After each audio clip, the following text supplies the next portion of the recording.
पाकिस्तान के साथ द्विपक्षीय संबंधों पर विदेश मंत्रालय की दो टूक। रणधीर जायसवाल ने कहा, आतंकियों को सौंपें और पीओके खाली करें। रणधीर जायसवाल बोले कि जब तक आतंकवाद तब तक सिंधु जल समझौता स्थगित। पानी और खून एक साथ नहीं बह सकते। पश्चिम बंगाल के अलीपुरद्वार में पीएम मोदी ने ममता सरकार को घेरा। बोले, बंगाल की पुकार नहीं चाहिए निर्मम सरकार। बंगाल में ममता और बहनें असुरक्षित। पीएम मोदी बोले कि बंगाल में भ्रष्टाचार और बेरोजगारी चरम पर है। हिंसा अराजकता अपराध से घिरा हुआ है बंगाल।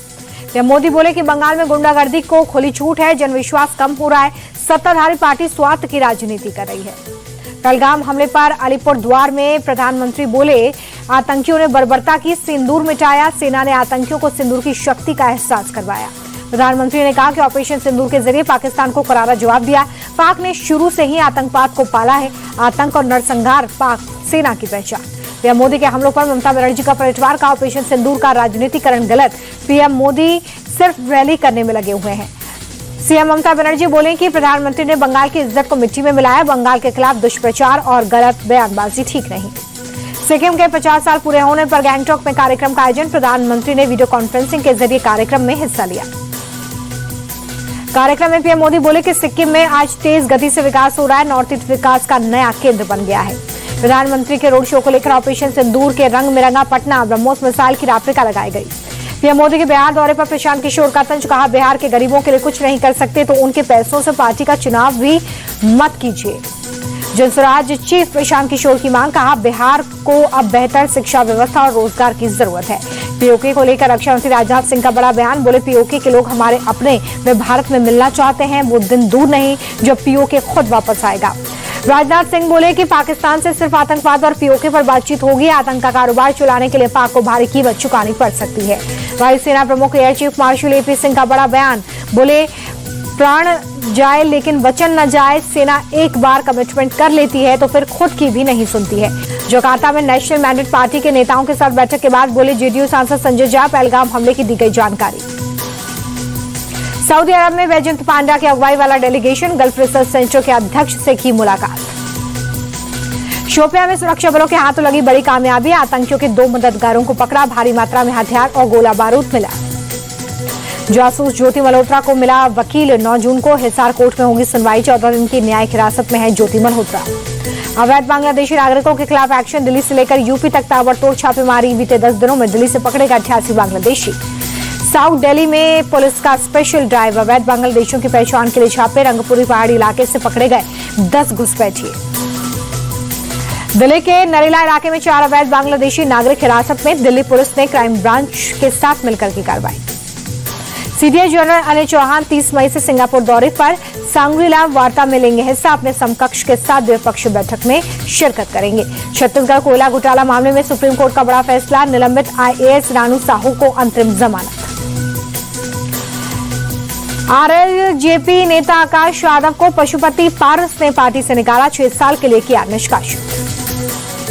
लालू यादव पर केंद्रीय मंत्री गिरिराज सिंह का हमला। कहा, लालू ने ऐश्वर्या की जिंदगी तबाह कर दी। बिहार की बेटी कभी माफ नहीं करेगी। आईआरसीटीसी होटल घोटाले में दिल्ली की राउज एवेन्यू कोर्ट में फैसला सुरक्षित। 23 जुलाई को सुनाया जाएगा फैसला। लालू यादव भी आरोपी हैं। बिहार चुनाव में सीट बंटवारे पर बोले चिराग पासवान, बातचीत जारी है, जल्द फैसला होगा। केजरीवाल ने पासपोर्ट नवीनीकरण के लिए राउज एवेन्यू कोर्ट में याचिका दाखिल की। एनओसी की मांग की। कोर्ट ने ईडी सीबीआई को नोटिस जारी किया। 4 जून को सुनवाई।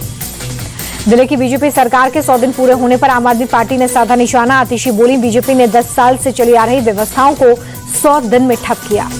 आतिशी बोले कि बीजेपी सरकार के आते ही स्कूलों की फीस बढ़ी है। पानी के लिए लोग परेशान है। प्रदूषण बढ़ रहा है। लखनऊ में सीएम योगी ने पूर्व प्रधानमंत्री चौधरी चरण सिंह को उनकी पुण्यतिथि पर श्रद्धांजलि दी। डिप्टी सीएम ब्रजेश पाठक ने भी श्रद्धांजलि अर्पित की। प्रधानमंत्री के 11 साल के सफल कार्यकाल के लिए केशव प्रसाद मौर्य ने दी बधाई। कहा कि प्रधानमंत्री के नेतृत्व में भारत चौथी अर्थव्यवस्था बना। यूपी के डिप्टी सीएम केशव प्रसाद मौर्य का अखिलेश यादव पर अटैक। कहा, उनको किसी भी मंदिर पर बोलने का नैतिक अधिकार नहीं। बीजेपी की पवित्र सोच अखिलेश को बर्दाश्त नहीं। यूपी सरकार में मंत्री अनिल राजभर का अखिलेश के बयान पर तंज। कहा कि सपा किसी भी मुद्दे पर नहीं करना चाहती चर्चा। जनता से जुड़ा कोई भी मुद्दा सपा नेता नहीं उठाते। शशि थरूर पर उदित राज के बयान पर बोले केंद्रीय मंत्री रामदास अठावले, पूरा देश जानता ऑपरेशन सिंदूर की आवश्यकता थी। इस मामले पर राजनीति की जरूरत नहीं। कर्नाटक की सिद्धरामैया सरकार का बड़ा फैसला। स्पेशल कम्युनल टास्क फोर्स का गठन। सांप्रदायिक घटनाओं से निपटने के लिए गठन। त्रिपुरा के सीएम माणिक साहा ने विकसित कृषि संकल्प अभियान का किया उद्घाटन। आज से 12 जून तक प्रदेश में लगेगा शिविर। ओडिशा के कोरापुट में सुरक्षा बलों को बड़ी सफलता। खूंखार नक्सली कुंजम गिरफ्तार, AK-47 समेत कई हथियार बरामद। प्रशासन ने 48 घंटे में घर के दस्तावेज पेश करने के लिए कहा है। सरकारी जमीन पर अतिक्रमण कर घर बनाने का आरोप है। शिमला के संजौली मस्जिद मामले में कोर्ट का बड़ा फैसला। जिला अदालत ने अवैध निर्माण तोड़ने के आदेश पर लगाई रोक। 5 जुलाई को अगली सुनवाई। बिहार के जहानाबाद में पुलिस टीम पर हमला। ग्रामीणों के हमले में 2 दरोगा और 4 सिपाही जख्मी। जहानाबाद में पुलिस टीम पर हमले में झारखंड पुलिस का जवान भी जख्मी। छेड़छाड़ के आरोपी को पकड़ने तुरकोल गांव पहुंची थी पुलिस की टीम। दिल्ली के मोतीनगर में लकड़ी के ढेर में लगी आग। दमकल विभाग की टीम ने आग को काबू में लिया। कर्नाटक के बेलगावी में रेप के आरोपी के मठ पर चला बुलडोजर। इलाज के नाम पर नाबालिग लड़की से किया था रेप।